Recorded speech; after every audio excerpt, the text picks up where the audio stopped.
San, konnichiwa. Gina desu. Ayan, punta tayo sa bukid. O tambo. Ito yung tambo. Ang tambo ay rice field sa Japan. Ayan. So,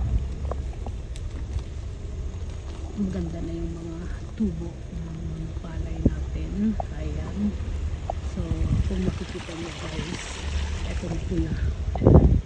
Kung may nakita kayong pula na ganito, ibig sabihin yan ay yung may-ari ay pinapa-isprehan ang kanilang tambo. Ayan. Ang ganda oh. Hindi ko alam kung 2 pesos o 3 pesos kapag mayroong pula.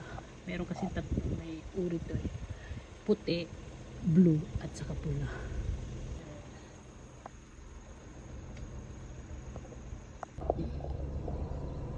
So hi guys, dito tayo ngayon sa tambo. Natsyempohan natin ang mga nagpapalipad ng drone. Ito ang drone nila guys.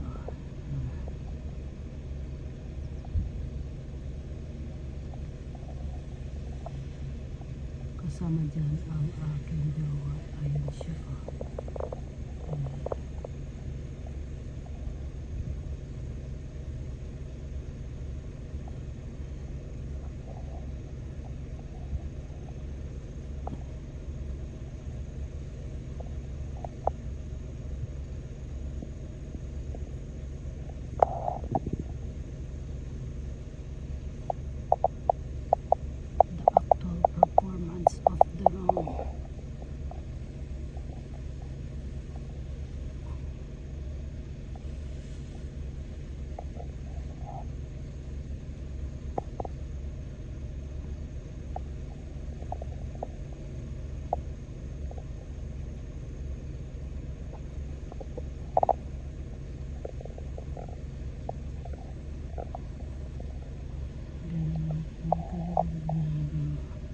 Kapag mayroong pula,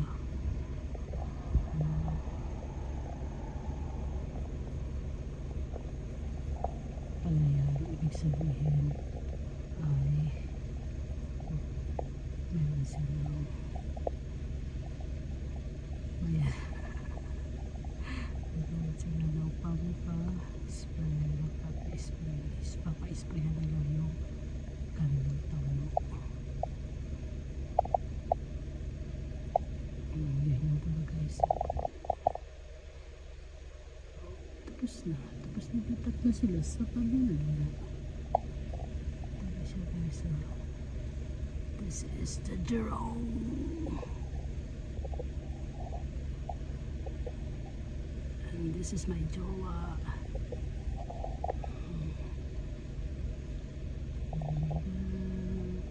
Tapos nalipat na sila sa kabila.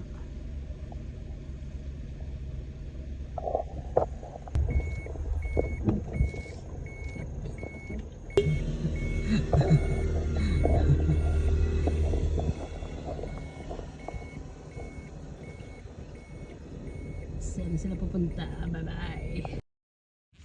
So ito yung inisprehan nila. Merong red flaglet nga ang ibig sabihin ay pwedeng isprehan niyang tambo na yan kasi nagbayad sila ng kinakaukulang bayad.